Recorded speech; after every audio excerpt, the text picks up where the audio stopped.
الم یأنی للذین آمنوا، الم یأنی کیا نہیں وقت آیا، للذین آمنوا ان لوگوں کے لیے جو ایمان لائے، کس بات کا؟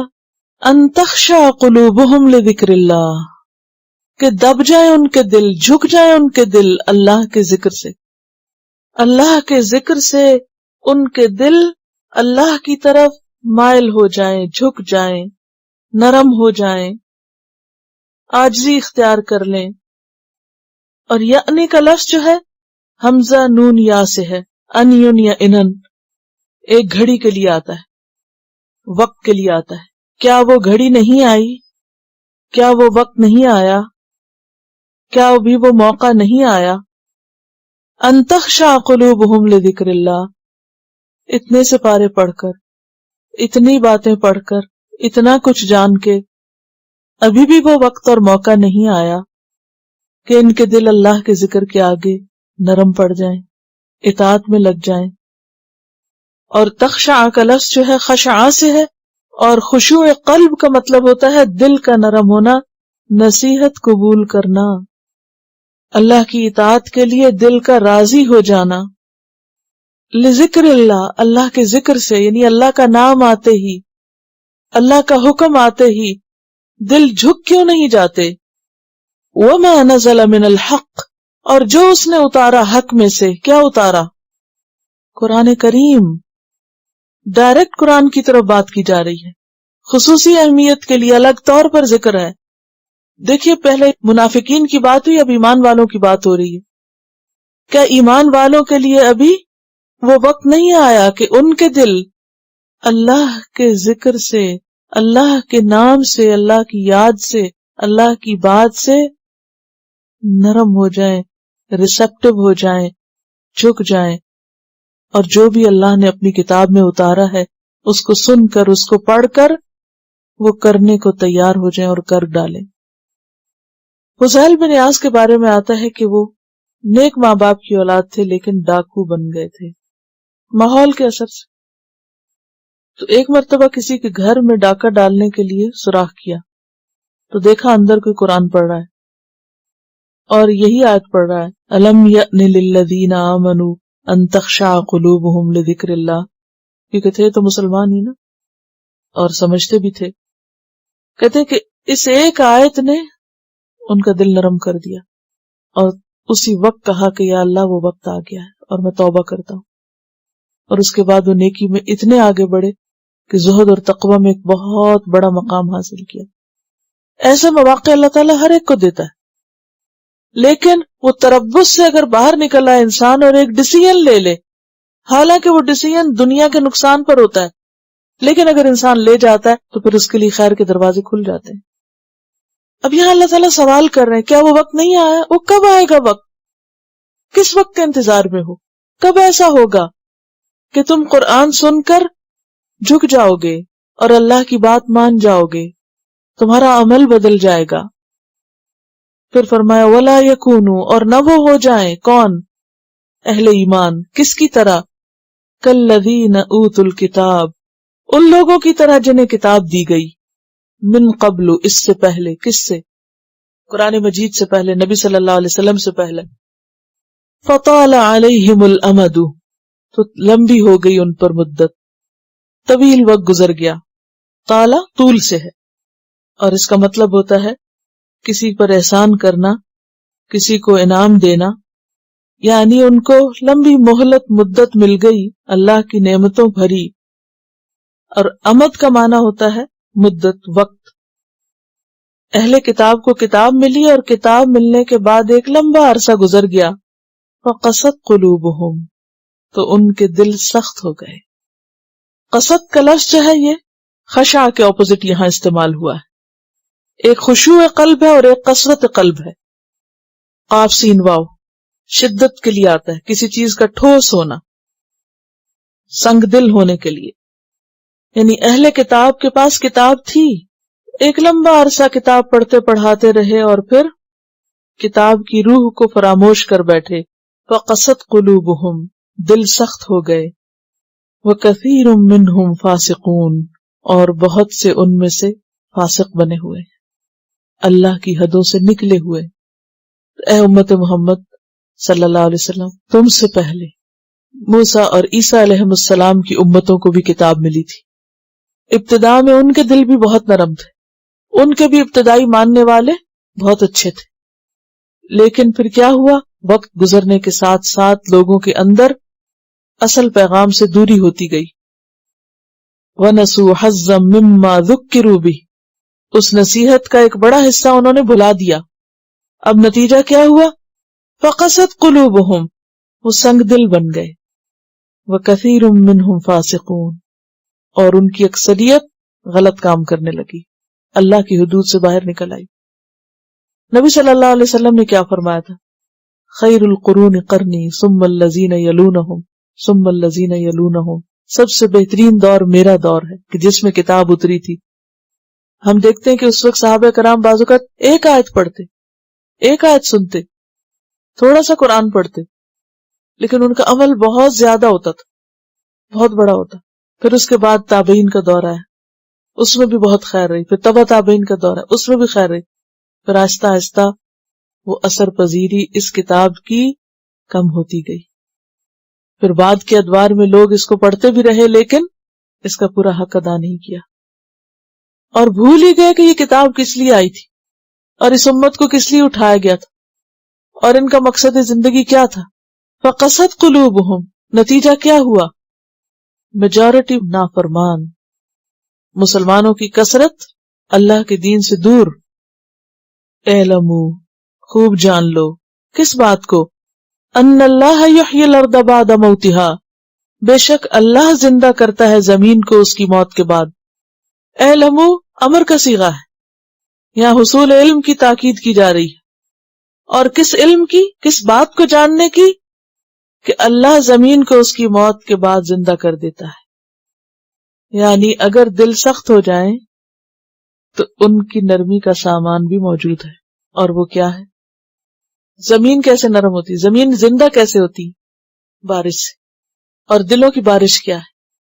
ما نزل من الحق، قرآن. قد بینا لکم الآیات، تحقیق بیان کر دی ہیں ہم نے تمہارے لیے آیات، علامات، نشانیاں. لعلکم تعقلون، تاکہ تم عقل سے کام لو، تم بات سمجھو. کیا بات؟ دل کیسے نرم ہوتے ہیں اور کرنے کا کام کیا ہے. آپ دیکھیے کہ زمین پر جب بارش ہوتی ہے تو زمین کا حال کیا ہوتا ہے؟ گل و گلزار بن جاتی، ہر طرف سبزہ ہو جاتا ہے، پھل پھول نکلنے لگتے ہیں. لیکن جو شوریلی زمین ہوتی ہے جس میں نمک بہت ہوتا ہے، اس کا حال کیا ہوتا ہے؟ جی اس کا حال کیا ہوتا ہے؟ اس پہ جب بارش پڑتی ہے ورسٹ ہو جاتی، دلدل بن جاتی ہے، اور بعض اوقات اس میں اور زیادہ بو اور کیچڑ اور گندگی پیدا ہو جاتی ہے. اگر انسان کی اپنی نیت اچھی ہو، اس کے اپنے اندر خیر اور بھلائی ہو، تو چند چھینٹے بھی کافی ہو جاتے ہیں اس کے زندہ ہونے کے لیے. وہ فضیل بن ایاز کو ایک آیت کافی ہو گئی تھی، اور کچھ لوگوں کے لیے پورا قرآن بھی اثر نہیں کرتا، بلکہ ان کی گندگی اور خرابی اور کھل کے سامنے آتی. کچھ لوگ قرآن پڑھتے وقت کے ساتھ ساتھ بہتر سے بہتر اور بہترین ہوتے چلے جاتے ہیں، ان کا خوف خدا اور تقوی بڑھتا چلا جاتا ہے، وہ دوسروں کے لیے زیادہ سے زیادہ فائدے کے بن جاتے ہیں، وہ نیکی کے کاموں میں اور آگے ہو جاتے ہیں، ان کی نمازوں میں اور خشوع ہو جاتا ہے، ان کا صدقہ خیرات اور بڑھ جاتا ہے، ان کے روزوں کی کیفیت اور اچھی ہو جاتی، ان کے اوقات وقت زیادہ اچھے کاموں میں استعمال ہونے لگتے ہیں. وہ بہترین زمین کی طرح ہوتے ہیں جس میں بارش خوب سبزہ لاتی، خوب ہریالی لاتی. اور کچھ لوگ اور زیادہ بگڑ جاتے ہیں. اب ہم سب کو اپنا اپنا جائزہ لینا چاہیے. قد بینا لکم الآیات، اللہ کی آیات بالکل واضح ہیں. کس لیے کی ہیں؟ تاکہ تم عقل سے کام لو، سمجھو ان باتوں کو. ان المصدقین والمصدقات، بے شک صدقہ کرنے والے مرد اور صدقہ کرنے والی عورتیں. اس صورت کا خاص انداز آپ دیکھ رہے ہیں، عورتوں کا خاص ذکر ہے. یہ مصدقین اصل میں متصدقین تھا. وَأَقْرَضُوا اللَّهَ قَرْضًا حَسَنًا اور جنہوں نے اللہ کو قرض حسنہ دیا، يُضَاعَفْ لَهُمْ ان کے لیے کئی گنا اجر بڑھا دیا جائے گا، وَلَهُمْ أَجْرٌ كَرِيمٌ اور ان کے لیے اجر ہے بہت عمدہ، عزت والا۔ تو بات یہ ہے کہ منافقت ختم کرنے کے لیے انسان کو صدقہ خیرات اور اللہ کی راہ میں خرچ کرنا اور اخلاص کے ساتھ خرچ کرنا فائدہ دیتا ہے۔ ان آیات سے پہلے بھی قرض حسنہ کی بات، ان کے بعد بھی، اور قرض حسنہ دین کی سربلندی میں استعمال ہوتا ہے، یاد رکھیے۔ اس کا مطلب کیا ہے کہ ایمان اسی کا قابل قبول ہے جو قربانی کی سطح پر ہو، جس میں سیکریفائسز ہو، جس میں آخرت کے لیے دنیا کو قربان کیا جائے۔ سمجھ رہے؟ جب دین اور دنیا میں چوز کرنے کا وقت آئے تو دین پرائرٹی ہو، نمبر 1 ہو، اوپر ہو، دنیا نمبر 2 ہو، اور جب دین کے لیے کچھ دینے کا وقت آئے تو انسان بچا کے کچھ نہ رکھے، جو دے سکے دے، اپنا وقت، مال، انرجی جو بھی لگا سکتا ہے۔ تو یہاں سے پتہ چلتا ہے کہ دراصل سچا کون ہے۔ اسی لیے آگے آپ دیکھیں والذین آمنوا باللہ ورسلہ، اور وہ لوگ جو ایمان لائے اللہ پر اور اس کے رسولوں پر، اولئک ھم الصدیقون، یہ ہیں دراصل سچے لوگ، اور منافقین ہیں جھوٹے۔ واللہ یشہد ان المنافقین لکاذبون، اللہ گواہی دیتا ہے منافق بالکل جھوٹے۔ منافقت جھوٹی کا دوسرا نام ہے، اور اس کے برعکس درست ایمان دراصل سچائی ہے۔ اولئک ھم الصدیقون۔ اچھا، یہ جو صدیقون کا لفظ آیا ہے یہ صدیق کی جمع ہے، اور صدیق کون ہوتا ہے؟ انتہائی سچا، جو ہر چیز میں سچا ہو، اپنی بات میں، اپنے دعووں میں، ہر چیز میں سچا۔ نبی صلی اللہ علیہ وسلم نے فرمایا آدمی ہمیشہ سچ بولتا رہتا ہے اور سچ ہی کی تلاش میں اور کوشش میں رہتا ہے، یہاں تک کہ اللہ کے ہاں سچا لکھ لیا جاتا ہے۔ نبی صلی اللہ علیہ وسلم نے فرمایا علیکم بالصدق، تم پر لازم ہے سچائی، فإن الصدق یہدی الی البر، کیونکہ سچائی ساری نیکیوں کا راستہ کھولتی، سچائی نیکی کی طرف لے جاتی، وإن البر یہدی الی الجنہ، اور نیکی جنت کی طرف لے جاتی۔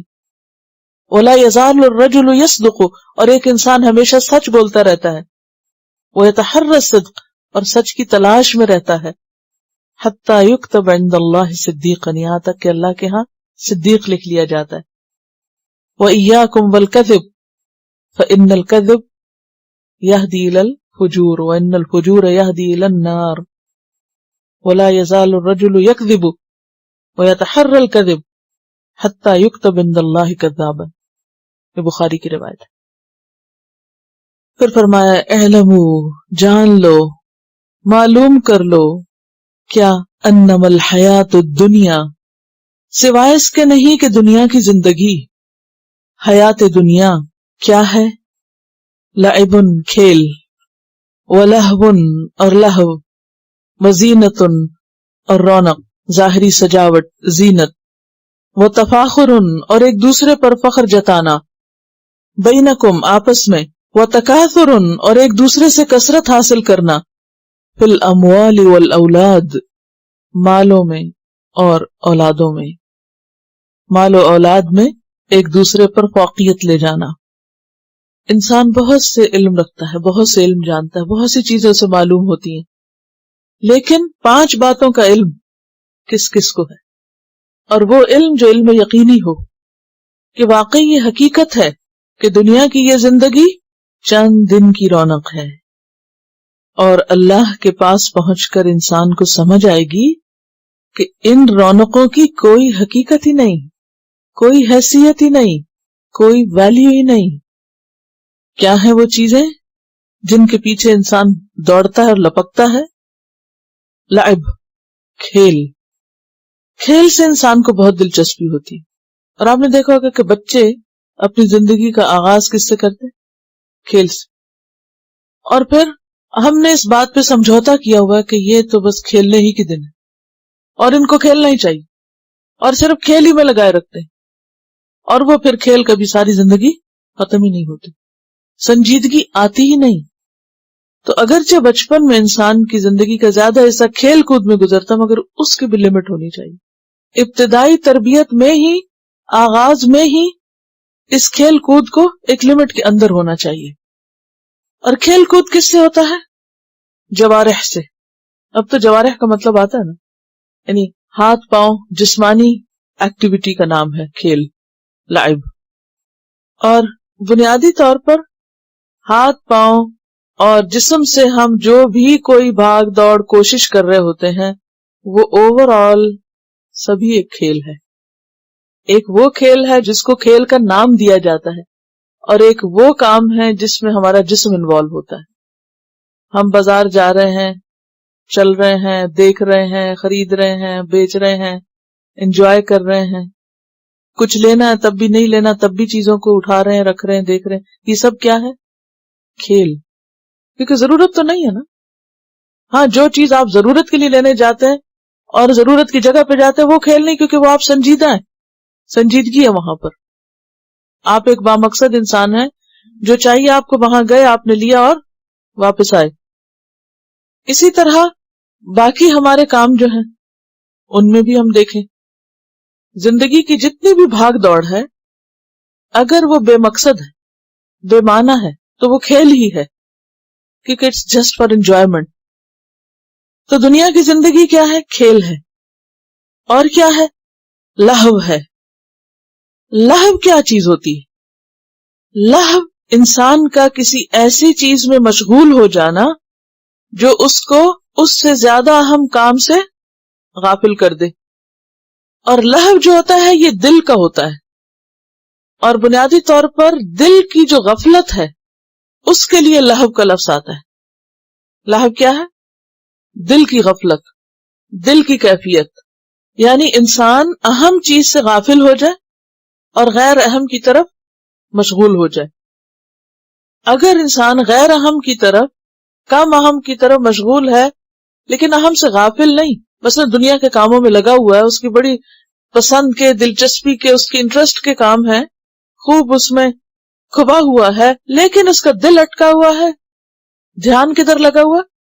ابھی نماز کا وقت ہوگا، ابھی میرا وہ کام ہے، کوئی بھی خدمت خلق ہے یا اللہ کی عبادت ہے، کوئی بھی نیکی کا کام.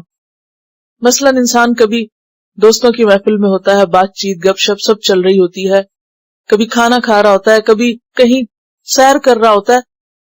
یہ سب چیزیں بھی دین میں منع نہیں ہے، ایک حد میں انسان کی ضرورت ہے.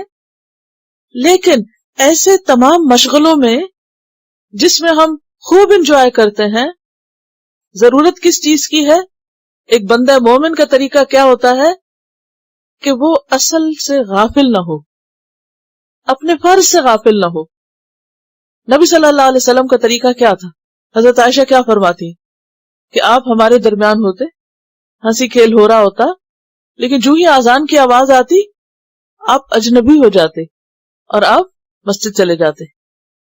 تو لہو دل کی ایسی غفلت والی حالت ہے کہ جس میں انسان اللہ کی یاد کو بھول کر، اپنے فرائض کو بھول کر، غیر اہم چیزوں میں اتنا انوالو ہو جائے کہ پھر اس کے اندر ایک آخرت کی طرف سے بھول اور اپنے انجام کی طرف سے غفلت چھا جائے. وزینتن، اور کیا ہے دنیا کی زندگی؟ زینت. زینت کہتے ہیں خوبصورتی کو، سجاوٹ کو، ظاہری سجاوٹ، جیسے لباس کی زینت، جسم پہ زینت، گھر کی زینت، گھر کی سجاوٹ، ڈیکوریشن. اسی طرح سواریاں، مناصب، وہ تمام چیزیں جو انسان کو رونق بخشتی ہیں، جو انسان کو رونق بخشتی، خواہ اس کا دنیاوی علم ہو، خواہ اس کا لباس ہو، خواہ اس کے رنگ روپ ہو، سجاوٹ، کچھ بھی. اور یہ چیز بھی انسان کی کمزوری ہے. انسان ان تمام چیزوں میں بہتر سے بہتر، اچھے سے اچھے اور خوبصورت سے خوبصورت کی طرف دوڑتا ہے، اور پھر کسی حد پہ رکتا نہیں، جا کے اس کی کوئی اینڈ نہیں، اور اس کی تلاش میں کیا بھول جاتا ہے؟ اصل فرائض بھول جاتا ہے. وتفاخر، اور ایک دوسرے پر فخر جتانا. فخر اصل میں کہتے ہیں ان چیزوں پہ اترانے کو جو انسان کے ذاتی جوہر سے باہر ہوں. یعنی جو اس کے اپنے کمال نہ ہو، جس میں اس کی اپنی کوئی کوشش نہ ہو، مثلا حسب نسب، حسن، یا اسی طرح کی ایسی گاڈ گفٹڈ چیزیں کہ جس میں اس کا اپنا کوئی خاص کمال نہیں.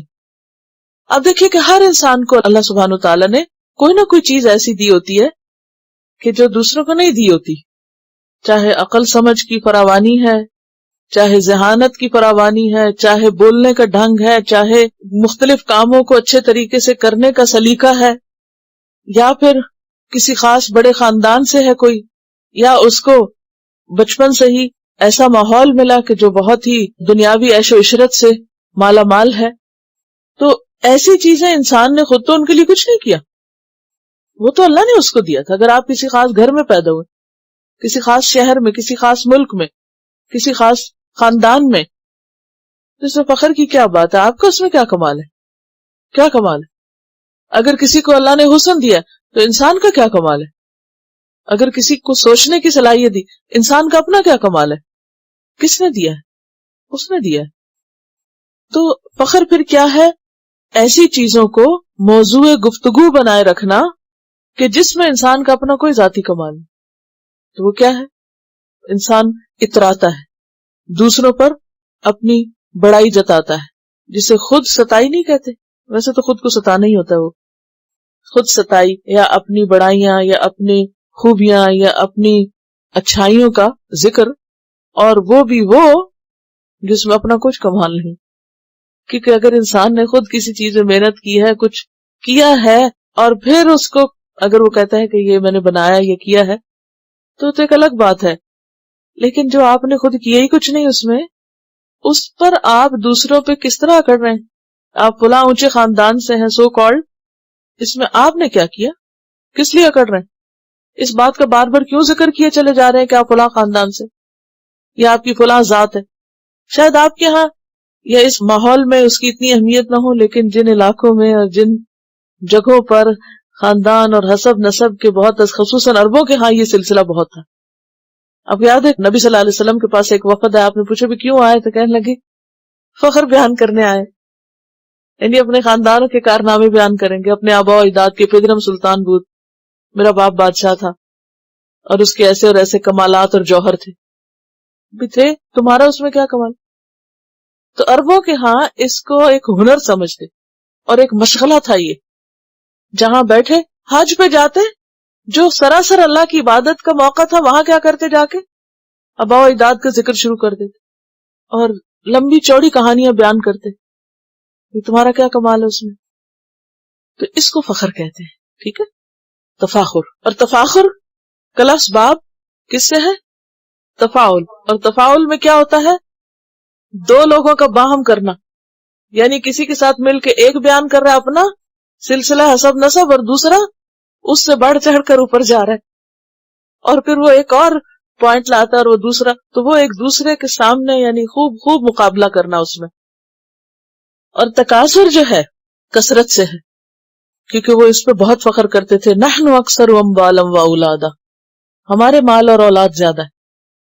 تو مال اور اولاد کی کثرت پر باہم مقابلہ. اسی لیے عربوں کے ہاں حسب نسب کے جو سلسلے ہوتے تھے اور اولاد اور اولادوں کی اولاد، اور وہ سب ان کو خوب پتا ہوتے تھے اور ان کو زبانی یاد کر لیا کرتے تھے، اور ان کے چرچے اور ذکر ہوتا.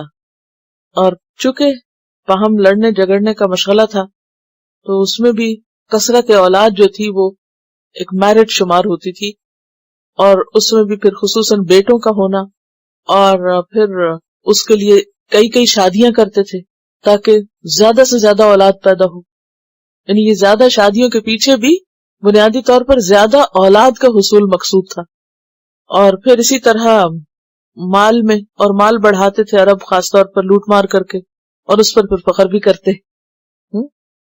اور اب بھی بہت سارے لوگ حرام طریقوں سے مال کما کے اس میں بہت فخر کرتے ہیں اور پھولے نہیں سماتے اور دوسروں پہ اتراتے ہیں. تو یہ سب کیا ہے؟ یہ صرف دنیا کی چند روزہ زندگی کی باتیں ہیں. اعلموا، اچھی طرح معلوم کر لو، انما الحیات الدنیا لعب ولہو، یعنی کبھی انسان بھاگ دوڑ کر رہا ہے، کھیل کود کر رہا ہے بے فائدہ کاموں اور مشغلوں میں. لائف جو ہے نا ہابیز کے لیے بھی آتا ہے، ایسی ہابیز کہ جو صرف وقت گزاری کا ذریعہ ہو، جن سے کسی کو کوئی فائدہ نہ ہو. مشغلے، ولہون اور غفلت کے سامان، وزینتن اور زینت کے سامان، سجاوٹیں، وتفاخرن اور بڑی بڑی بڑکے مارنا اور بولیاں بولنا اور اپنی ڈگریوں پہ فخر ہونا، اور دنیاوی جو رونق کے سامان ہیں ان پہ باتیں کرنا، وتکاثرن اور ایک دوسرے سے زیادہ اس کا اتنا ہو گیا سکور تو میرا اس سے بھی آگے. یہ سب کیا ہے؟ دنیا کی رونقیں، چند دن کے سامان، وقتی چیزیں. ان سب کی مثال کیا ہے؟ کمثل غیث، بارش کی طرح ہے. غیث اس بارش کو کہتے ہیں جو ضرورت کے وقت ہو اور ضرورت کے مطابق ہو. بعض اوقات بارش کی ضرورت نہیں ہوتی اور بارش ختم نہیں ہوتی، اور بعض اوقات بارش کی ضرورت ہوتی ہے لیکن تھوڑی سے چند چھینٹے پڑے اور گئے. تو غیث کون سی بارش ہے؟ جو ضرورت کے مطابق بھی ہو اور ضرورت کے وقت بھی ہو. فرمایا کہ یہ ایسے ہی ہے کہ جیسے غیث ہو، بارش ہو، وقت پر پڑی، خوب فصل اگی تو کیا ہوا؟ کاشتکار خوش ہو گئے. اعجب، تعجب میں ڈالے، حیران کر دے، اچنبھے میں ڈالے، خوش کر دے. اسی سے لفظ عجب ہے. عجب کیا ہوتا ہے؟ اپنے کارناموں پہ خوش ہونا، اپنے کمالات پہ خوشی محسوس کرنا، پسندیدہ. اعجب الکفار نباتہ، کفار کا لفظ جو ہے کافر کی جمع ہے. عربی میں کسان یا فارمر کے لیے بھی کافر کا لفظ آتا ہے کیونکہ وہ بیج کو زمین میں چھپا دیتا ہے. لیکن عام معنوں میں بھی تو یہاں دونوں معنی ہو سکتے ہیں. ایک معنی تو یہ ہے کہ جس کسان نے کھیت لگایا، جب بارش برسی تو کیا ہوا؟ اعجب الکفار نباتہ، اس کی نباتات، اس کا سبزہ اس کو بہت بھلا لگا، اس کی محنت کام آ گئی. اور دوسرا معنی جو عام کافر کا معنی ہے اس میں بھی، کیونکہ جو بندہ اللہ کو یاد کرتا ہے، آخرت پہ نظر رکھتا ہے، دنیا کے خوبصورت سے خوبصورت مناظر اس کو زیادہ دیر اپنے اندر نہیں کھینچ سکتے. وہ تھوڑی دیر کے لیے دیکھتا ہے، اس کے بعد بہت تعجب میں نہیں جاتا کہ ان میں اس طرح کھو جائے کہ سب کچھ بھول جائے. اس کا حال کیا ہے؟ وہی جو پیچھے بات ہوئی کہ آپ صلی اللہ علیہ وسلم گھر والوں کے ساتھ اچھے موڈ میں ہوتے لیکن نماز کا وقت ہوتا تو سب چھوڑ دیتے. لیکن جس شخص کو نماز ہی نہیں پڑھنی، جس کو کوئی دین کا کام دھندا ہے ہی نہیں، تو وہ کیا کرے گا؟ وہ انہی چیزوں سے دل بہلاتا رہے گا. تو اعجب الکفار، کفار بمانا کفار حقیقی، ان کو ان چیزوں سے بہت زیادہ دلچسپی، کیونکہ ان کی جنت یہی ہے. جس طرح حقیقی جنت کے طلبگار جنت میں جا کر فی شغل فاکہون، اور کوئی کام نہیں ہوگا، تو جن کے لیے وہ جگہ نہیں، وہ اس جنت میں فی شغل فاکہون. اعجب الکفار نباتہ، اس پہ خود بھی تعجب کرتے ہیں، خوش ہوتے ہیں، دوسروں کو بھی تعجب میں ڈالتے ہیں. لیکن ہوتا کیا ہے؟ ثم یہیج، پھر یہ سب خشک ہو جاتا ہے، وہ ہریالی خشک ہو جاتی ہے. یہیجو کا لفظ ہے نا، حاجہ یہیجو سے ہے. نباتات کا پانی کی کمی سے یا طبعی تقاضے سے زرد اور خشک ہو جانا اور پھر کاٹنے کے قابل ہو جانا. یعنی جب کوئی پودا کاٹنے کے، توڑنے کے قابل ہو جاتا ہے تو وہ یہیج ہوتا ہے. اگر آج کل آپ اپنے گارڈنز کو دیکھیں، باہر نکل کے ہی دیکھیں تو کیا ہے، وہ کیاریاں جو کل تک رنگا رنگ پھولوں سے لدی ہوئی تھی، ایک رونق اور ایک منظر پیش کر رہی تھی، اب وہ کیا دل چاہتا ہے کہ کب ان کو کھیڑ کے نکال کے پھینک دیا جائے. تو یہ جو کیفیت ہوتی اس کو یہیج کہتے ہیں. ثم یہیج، پھر وہ خشک ہو جاتی. فتراہ مصفرا، پھر تم دیکھتے ہو اس کو زرد. مصفرن کا لفظ جو ہے صفرا سے ہے. صفرا کہتے ہیں سفیدی اور سیاہی کا درمیانی رنگ، جو سیاہی مائل ہو. سفیدی اور سیاہی کا درمیانی رنگ، جس کو آپ گریش کہتے، گرے کلر یا ڈارک براؤن سا، یعنی پیلا وہ پیلا نہیں جو سورج مکھی کے پھولوں کا ہوتا ہے پیلا، یہ نہیں، آف وائٹ بھی نہیں، جلا ہوا کالا سا، اور کالا بھی نہیں لیکن سیاہی مائل ہے اور گندا سا رنگ، جی ڈرٹی براؤن بولتے ہیں، جی ہاں. فتراہ مصفرا، تم دیکھو گے اس کو ڈرٹی براؤن.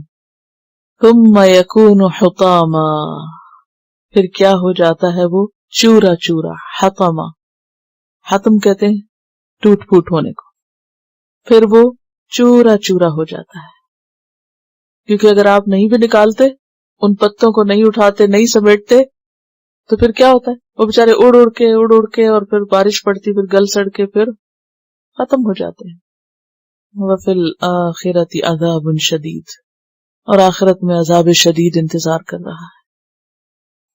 یہاں تو کھیت کی مثال دی گئی، لیکن بات یہ ہے کہ انسان کے پاس اس زندگی میں کھیل کود، اٹریکشن کے جتنے بھی سامان ہیں، زینت کی جتنی بھی چیزیں ہیں، خواہ وہ لباس ہے، خواہ وہ سواری ہے، خواہ وہ گھر ہے، فرنیچر ہے، تفاخر کے جتنے بھی اسباب ہیں، تکاثر میں جو بھی چیزیں شامل ہیں، ان سب کا انجام یہی ہے.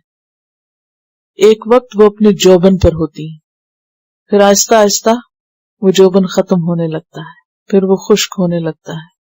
اور خشک ہونا، پہلے سے خشک رونق والی چیزوں کا کیا ہے، ان کی چمک دمک مان پڑنا، یعنی پودوں کے اندر جو شائن ہوتی ہے وہ ختم ہونے لگتی ہے نا. تو اسی طرح جو گاڑی ہے یا گھر ہے یا فرنیچر ہے، تو اس کی بھی شائن ختم ہونے لگتی ہے، پھر آہستہ آہستہ رنگ خراب ہونے لگتا ہے، پھر اس کے بعد اٹھا کے آپ باہر رکھ دیتے، اور پھر کیا کہتے ہیں کہ کون سا دن ہے ان کو اٹھانے کا کہ اس دن ان کو باہر رکھے، اٹھا کے لے جائے کوئی.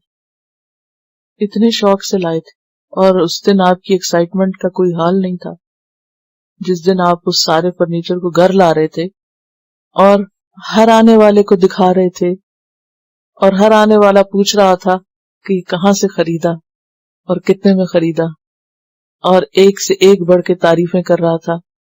آج جب اٹھا کے باہر پھینکا، کوئی دیکھنے والا نہیں، کوئی اٹھانے والا نہیں، وبال جان ہے. فتراہ مصفرا، ہر چیز گندی گندی گندی نظر آنے لگتی ہے.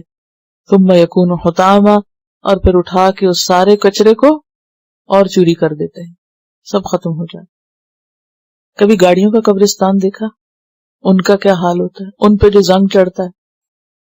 کسی بھی چیز کا اختتام آپ دیکھیں، پرانے گھر کبھی دیکھے آپ نے، کسی ایسی آبادی میں جائیں جہاں اولڈ ہاؤسز ہوں اور اب رہنے کے قابل نہ ہوں، کوئی خریدار نہیں ہوتا ان کا. الگ الگ ہر چیز پر غور کر کے آپ دیکھ سکتے ہیں. انسانوں کو آپ دیکھ لیں، انسانوں کا حال کیا ہوتا ہے. جی ہاں، چہرے کی رونق ختم ہو جاتی ہے، جھریاں پڑنے لگتی ہیں، جھکنے لگتے ہیں. یہی جو فتراہ مصفرا، رنگ پیلے پڑنے لگتے ہیں، جسم پہ داغ پڑنے لگتے ہیں. ثم یکون حطاما، پھر مر کے سب کچھ چورا چورا ہو جاتا ہے. اور اگر اس زندگی سے آخرت کے لیے کچھ نہیں کمایا تو فی الآخرت عذاب شدید ہوتا ہے. اور اگر ان سب چیزوں کے بیچ میں رہتے ہوئے اللہ کو یاد رکھا، یہ سب کچھ آخرت کے لیے بہترین سرمایہ بن جاتا ہے. اور پھر آپ دیکھیے کہ یہ جو تفاخر اور تکاثر اور یہ چیزیں ہیں، ایسی چیزوں پر انسان کا فخر کرنا جو کہ فخر کے قابل نہیں، یہ عادتیں اصل مقصد سے غافل کر دیتی. یہ تفاخر کی عادت جو ہے انسان کو، اس کا جو فوکس ہے اور اس کا جو سینٹر آف لائف ہے، اس کو بدل دیتی. بندہ مومن کا کیا کام ہے اس دنیا میں، کیا چاہتا ہے اللہ اس سے، ہر حال میں اس کو یاد رکھے، اس کا بن کر رہے. اور اگر انسان اس کو بھول کر اور چیزوں کے پیچھے دوڑنا شروع کر دے اور ایسا دوڑے کہ اس کو بھول ہی جائے، تو پھر یہی انسان کے لیے وبال ہے. اسی لیے پہلے عذاب کا ذکر کیا اور اس کے بعد فرمایا وَمَغْفِرَةٌ مِّنَ اللَّهِ وَرِضْوَانٌ، اللہ کی مغفرت بھی منتظر ہے اور اس کی رضامندی بھی. مغفرت کس سے؟ گناہوں سے، اور رضامندی نیکیوں کی وجہ سے. اب دنیا ایک ہی ہے سب کے پاس، کافر کے پاس، مومن کے پاس، منافق کے پاس، ہر ایک کے پاس ایک ہی دنیا، ایک ہی جیسا وقت اور ایک ہی جیسی ساری کم و بیش نعمتیں اور سہولتیں ہیں. کچھ لوگ ان چیزوں سے آخرت بناتے ہیں اور کچھ انہی میں کھو کر آخرت کو بھول جاتے ہیں. ہمیں اپنا جائزہ لینا ہے کہ ہم کیا کما رہے ہیں، کیا پا رہے ہیں. وَمَا الْحَيَاةُ الدُّنْيَا، اور نہیں دنیا کی زندگی، إِلَّا مَتَاعُ الْغُرُورِ، مگر دھوکے کا سامان، دھوکے کا سامان، کہ اس کی اصل حقیقت کچھ اور ہے اور ہم اس کو کچھ اور سمجھے بیٹھے ہیں. جو چیز جیسی نظر آ رہی ہے وہ دراصل ویسی ہے نہیں. کرو کیا؟ سابقو، دوڑو، سبقت لے جاؤ. سابقہ سبقہ نہیں ہے، سابقہ مسابقت کے معنی میں ہے، ایک دوسرے سے آگے نکلنا.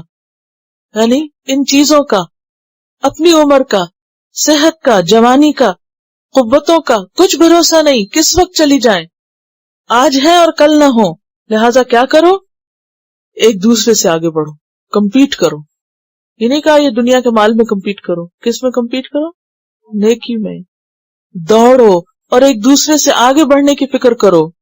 اِلیٰ مغفرۃ من ربکم، اپنے رب کی مغفرت کی طرف، یعنی وہ کام کرو جس سے تمہیں اللہ کی طرف سے بخشش کا پروانہ مل جائے کہ وہ تم کو بخش دے. جہاں تک دوڑنے کی بات ہے تو اس سے مراد یہ ہے کہ نیکی کے کام میں سب سے پہلے اور سب سے آگے پہنچو. مثلا حضرت علی رضی اللہ تعالی عنہ نے ایک دفعہ نصیحت کرتے ہوئے فرمایا، یعنی اسی آیت کے بارے میں، کہ تم مسجد میں سب سے پہلے جانے والے اور سب سے آخر میں نکلنے والے بنو. حضرت عبداللہ بن مسعود کہتے ہیں جہاد کی صفوں میں سب سے پہلی صف میں رہنے کے لیے آگے بڑھو، پیچھے نہیں سستی کے مارے، بلکہ کیا کرو؟ سب سے اگلی صف تک پہنچو. حضرت انس کہتے ہیں جماعت سے نماز میں پہلی تکبیر میں حاضر رہنے کی کوشش کرو. یعنی ٹارگٹ کیا ہونا چاہیے کہ امام جب اللہ اکبر کہے تو وہ اس کے ساتھ شامل ہو، پیچھے نہ رہ کے اچھا آخری رکعت میں مل گیا تب بھی ثواب تو مل ہی جائے گا، بلکہ آغاز سے ساتھ رہنے کی کوشش کرو. یہ ہیں وہ چیزیں کہ جن میں مقابلہ ہونا چاہیے، کیونکہ یہ جو کمپٹیشن کی ایک خواہش ہے نا، یہ ہر انسان کے اندر ہے. اسے کسی نہ کسی چیز میں ضرور کمپیٹ کرنا ہے، کیونکہ انسان کے اندر اللہ نے رکھ دی نا یہ خواہش کہ وہ دوسروں کے مقابلے میں آگے بڑھے. تو جب کوئی نیکی کا کام نہیں ہوتا اس کے پاس آگے بڑھنے کے لیے تو وہ پھر کیا کرتا ہے؟ اگر کوئی اعلیٰ ترین مقاصد زندگی میں نہیں تو گھٹیا ترین چیزوں میں آپ ایک دوسرے سے مقابلہ کر کے بیٹھے ہوں گے، بیکار کی چیزوں میں ایک دوسرے سے مقابلے کر رہے ہوں گے. کبھی سوچیں زندگی میں کن کن چیزوں پر، کہاں کہاں، کس کس سے کیا مقابلہ کرتے رہے، کیونکہ یہ مقابلہ کرنے کے لیے کہا جا رہا ہے. سابقو، کرو مقابلہ، اللہ نے رکھا ہے تمہارے اندر یہ جذبہ، یہ تو کام کرے گا. لیکن ہم سب سوچیں کہ اس جذبے سے ہم نے کیا کام لیا، بچپن میں، اسکول میں، شادی سے پہلے، شادی کے بعد، سسرال میں، دیورانیوں جٹھانیوں کے مقابلے میں، یا اور اسی طرح پھر بچوں میں. یہی مقابلے چلتے، عام طور پر خواتین کے تو انہی چیزوں میں مقابلے چلتے رہتے ہیں نا. کیا ہوتا ہے ایک دوسرے کو دیکھ کر شوہر کو بعض اوقات خواتین تنگ کرتی ہیں، ان کے گھر میں تو یہ آ چکا ہے اور آپ ابھی تک یہ نہیں لائے، اور وہ تو وہ کر چکے ہیں کمال اور آپ نے ابھی یہ نہیں کیا. کس کی مثالیں دی جاتی ہیں، کس کو سامنے رکھ کر دوڑ لگائی جاتی ہے؟ نہیں، اپنے آس پاس کے لوگوں کو. اس سے آگے بھی بہت نہیں سوچتے. دنیا میں بھی کوئی بہت آگے تک نظر نہیں جاتی، وہ دائیں بائیں والوں کو ہی دیکھ کے بس مقابلہ کر رہے ہوتے ہیں کہ جیسے اینڈ آف دا ورلڈ یہی ہے، اس کے بیٹے ہیں تو اس کی بیٹیاں ہیں، تو اس کا بچہ اتنا خوبصورت ہے تو اس کے بچے کو یہ نوکری مل گئی، تو اس کا بچہ ایسا ہو گیا، تو فلاں ایسا تو ویسا. سارا وقت یہی باتیں ہو رہی ہوتی ہیں، انہی سے تسلی پا رہے ہوتے ہیں اور انہی سے سکون اور انس پا رہے ہوتے ہیں کہ شکر ہم سب سے آگے. کیا مقابلے ہیں کس چیز کے؟ وہ بھی ختم ہونے والے ہیں، ہم بھی ختم ہونے والے ہیں. حاصل کیا ہوگا؟ نتیجہ کیا ہے؟ اور پھر ان مقابلوں میں سوائے مسلسل ذہنی دباؤ کے، سٹریس کے، ٹینشن کے، بے چینی کے، دکھ اور تکلیف کے کیا حاصل ہے؟ کچھ بھی نہیں. جس کے پاس ہے وہ بھی پریشان ہے اور جس کے پاس نہیں وہ بھی پریشان ہے. اور جب انسان ان ساری چیزوں سے اٹھ جاتا ہے نا، اوپر نکل آتا ہے، تو پھر کیا ہوتا ہے؟ اگر بڑی زندگی میں بڑے مقاصد سامنے آ جائیں اور اس کے لیے انسان کی دوڑ شروع ہو جائے اور اس کے لیے انسان تھکے، تو جتنا بھی تھک لے اس تھکاوٹ میں کیا ہے؟ ایک سکون اور ایک خوشی اور ایک اطمینان. سابقوا الی مغفرۃ من ربکم. تو پھر ٹو دا پوائنٹ کیا کیا باتیں ہو گئی؟ 5 نمازوں کی پابندی، جمعے کا التزام خاص طور پہ مردوں کے لیے، پھر اسی طرح تسبیح کا کرنا، رمضان کا اہتمام، لیلۃ القدر کا اہتمام.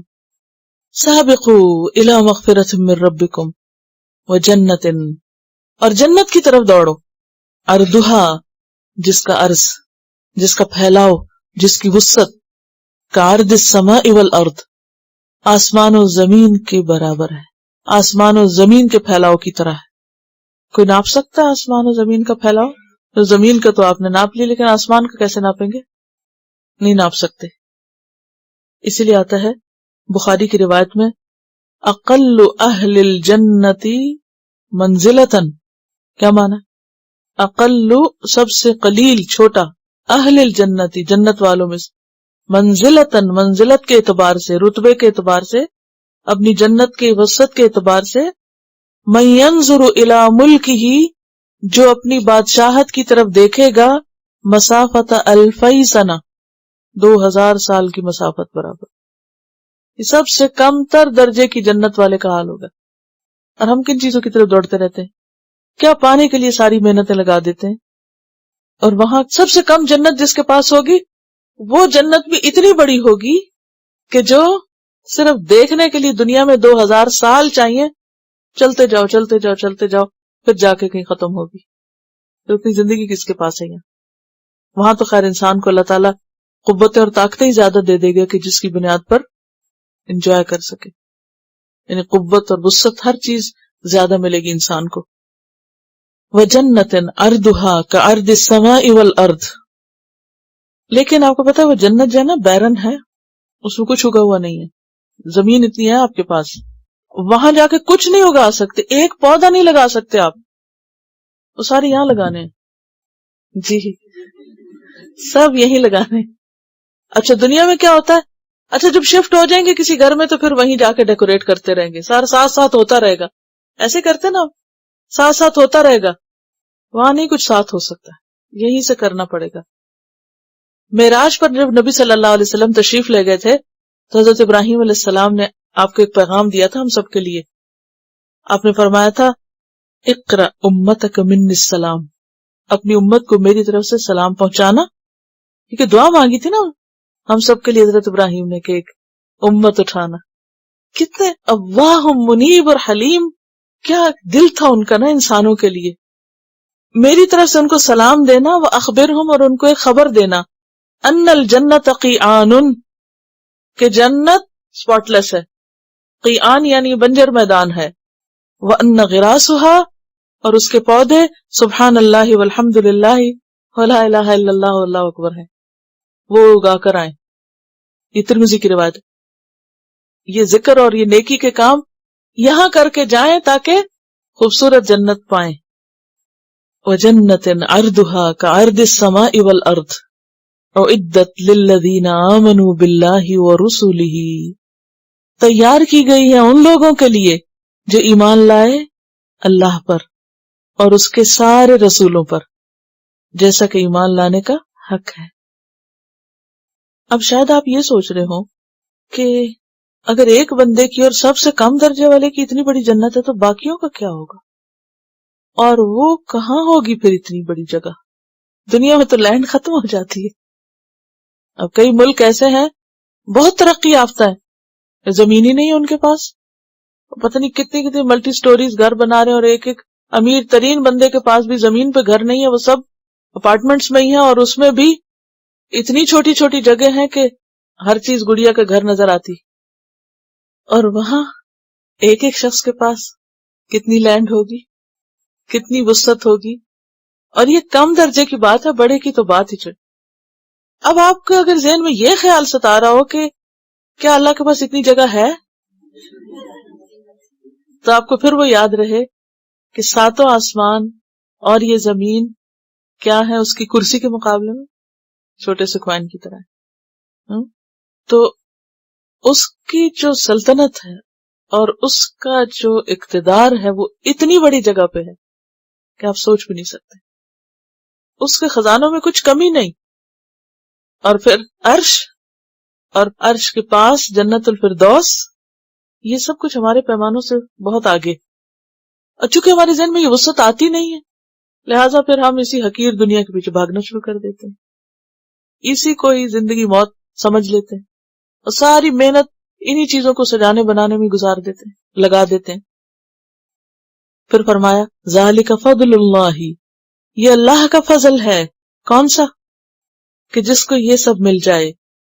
یؤتیہ من یشاء، فیصلہ اس کے ہاتھ میں، دے گا اس کو جس کو وہ خود چاہے گا. لہذا کس قدر ضروری ہے کہ اس کو راضی کر لیں. سب سے اہم ترین کام ہمارا کیا ہونا چاہیے؟ اس کو راضی کر لیں، وہ خوش ہو جائے. وہ خوش ہو گیا، سارے مسئلے ہی حل ہو جائیں گے. اور اگر وہ خوش نہیں اور ہر چیز ہے ہمارے پاس تو بیکار ہے. واللہ ذو الفضل العظیم، اور اللہ بہت بڑے فضل والا ہے. جب ایسی آتی ہے نا آیت تو آپ کہا کریں اللہم انی اسألک من فضلک العظیم، کیونکہ یہاں پر فضل کی بات آئی ہے نا. قرآن پاک پڑھنے کے آداب میں سے کہ جب جنت کا ذکر آئے تو جنت مانگنی چاہیے، اور جب جہنم کا ذکر آئے تو اس سے پناہ مانگنی چاہیے. پھر فرمایا ما اصاب من مصیبت، نہیں پہنچتی کوئی بھی مصیبت. مصیبت کیا ہوتی ہے؟ کسی بھی چیز کا نقصان یا تکلیف یا کوئی غم اور دکھ اور رنج پہنچنا، کسی چیز کا چھن جانا. فی الارض، زمین میں، جیسے قحط، فتنے، جنگیں. ولا فی انفسکم، اور نہ تمہارے نفسوں میں، جیسے بیماری، کسی عزیز کا جدا ہونا، مال کا نقصان، کوئی بھی چیز جو جسمانی دکھ کا سبب بنے. اور انفس کہہ کے صرف جسم نہیں کہا، کیونکہ جسم کے اندر جسم بھی ہے، روح بھی ہے، دل بھی ہے، ان ساری چیزوں کی طرف توجہ ہے. ولا فی انفسکم، اور نہ تمہارے نفسوں میں، تمہاری جانوں میں، تمہارے دلوں میں جو بھی تم کو کوئی مصیبت آتی ہے، کوئی دکھ آتی ہے، کوئی پریشانی آتی ہے، بے چینی ہوتی ہے. الا فی کتاب، مگر ایک کتاب میں، یعنی لوح محفوظ میں. من قبل ان نبرأها، اس سے پہلے کہ ہم نے پیدا کیا اس کو. نبرأ کا لفظ جو ہے یہ بارا سے ہے، جس سے بارئ اللہ کی صفت ہے. البارئ، اند بارئکم پڑھ بھی چکے ہیں. اس سے پہلے کہ ہم نے اس کو تخلیق کیا. کس کو؟ مصیبت کو، یا زمین کو، یا نفس کو. تینوں ہی مؤنث ہے. نفس کے پیدا کرنے سے پہلے، زمین کے بنانے سے پہلے، یا مصیبت کے آنے سے پہلے، وہ سب لکھا ہوا تھا. ان ذالک علی اللہ یسیر، بے شک یہ سب اللہ پر بہت آسان ہے. کیا؟ مصائب کا لکھنا، مصائب کا بھیجنا. اور اس کے لیے عام طور پر ہم کیا کہتے ہیں؟ مکتوب. ہم تو نہیں کہتے، لیکن عربوں کے ہاں یہ بہت عام ایکسپریشن. جب بھی ان کا کوئی نقصان ہوتا ہے، چھوٹا یا بڑا، کوئی تکلیف، دکھ، تو وہ ایک لفظ بول کے پرسکون ہو جاتے ہیں اور کر دیتے ہیں. مکتوب، لکھا ہوا تھا، یہ ہونا تھا. اور یہ ایک لفظ جو ہے وہ یاد دہانی کرا دیتا ہے اس پورے کانسیپٹ کی. مکتوب، یہ ایسا ہی ہونا تھا. حدیث میں آتا نا ما اصابک لم یکن لیخطئک، جو تجھے پہنچنا تھا وہ تجھ سے خطا ہو ہی نہیں سکتا تھا. وما اخطأک لم یکن لیصیبک، اور جو خطا ہو گیا وہ تجھ پہ آنا ہی نہیں تھا. مکتوب. ما اصاب من مصیبت فی الارض ولا فی انفسکم الا فی کتاب من قبل ان نبرأها ان ذلک علی اللہ یسیر. یعنی دنیا میں کسی چیز کا ملنا یا کسی چیز کا چھننا دونوں امتحان ہے. یہ امتحان کا ایک حصہ ہے، کیونکہ انسان کو اللہ نے پیدا ہی دنیا میں کس لیے کیا؟ امتحان کے لیے. تو اللہ نے پیشگی طور پر مقرر کر دیا ہے کہ ہر شخص کا امتحان کس کس طریقے پر ہوگا، کس کو کیا کیا پرچہ ملے گا. یعنی لکھے ہونے کا مطلب کیا ہے اصل میں؟ کہ کس کا امتحان کس طریقے سے لیا جائے گا، کس کو کیا دے کر اور کس سے کیا لے کر اس کا امتحان لیا جائے گا. اب سوچئے آپ کو کیا کیا ملا اور آپ سے کیا کیا چھن گیا. ہر ایک کے ساتھ ایسا کچھ نہ کچھ ہے نا. اسے کچھ ملا ہوا بھی ہے اور اس سے کچھ چھنا ہوا بھی ہے. اس کی عزیز ترین چیزوں میں سے اس کا کچھ چھنا ہوا بھی ہے. اور ہر ایک کا امتحان مختلف ہے، کیونکہ ہر شخص کی دلچسپی فرق ہے، ہر شخص مختلف ہے نا. کسی کو کوئی چیز پریشان کرتی ہے چھننے پر، کسی سے مال چھن جائے تو اس کو کوئی دکھ نہیں ہوتا، لیکن اگر اس کا کوئی عزیز چھن جائے تو وہ سروائیو نہیں کر پاتا. کسی کو کھانے کو کچھ نہ ملے تو اسے اتنا فرق نہیں پڑتا، اور کسی کو کوئی اور اس کی پسندیدہ چیز نہ ملے. تو ہم دیکھتے ہیں کہ یہ نہیں ہوتا کہ جو ہمیں پسند ہے وہ سبھی کو پسند ہو، اور جو ہمیں ناپسند ہے وہ سبھی کو ناپسند ہو. اللہ نے مزاج مختلف بنائے، پسند ناپسند مختلف رکھی. اب مثلا اگر آپ کو ایک چیز پسند ہی نہیں اور آپ سے چھن گئی تو آپ کو تو کوئی فرق نہیں پڑے گا.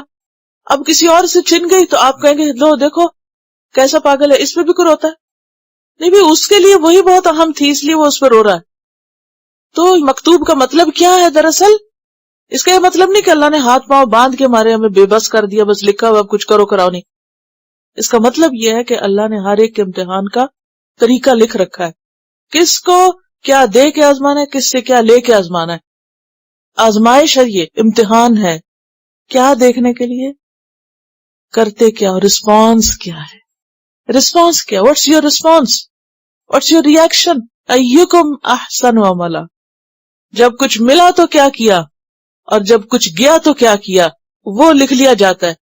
اس نے اس موقع پر یہ کیا، اس شخص کو جب یہ دکھ پہنچا تو اس نے اس طرح ریئیکٹ کیا، اس کو جب یہ مصیبت آئی تو اس نے اس طرح بہیو کیا، اس کو جب یہ خوشی ملی تو اس نے اس طرح بہیو کیا. جو ہی ایسی کوئی کیفیت آئے فوراً تھام لیا کرے اپنے آپ کو، میرا امتحان شروع ہو گیا. کچھ ملے تب بھی شروع ہوا ہے، کچھ جائے تب بھی شروع ہوا ہے. کیونکہ ہمیں صرف کسی چیز کے جانے پر امتحان نہیں ہوتا، کسی چیز کے آنے پر بھی امتحان ہوتا ہے.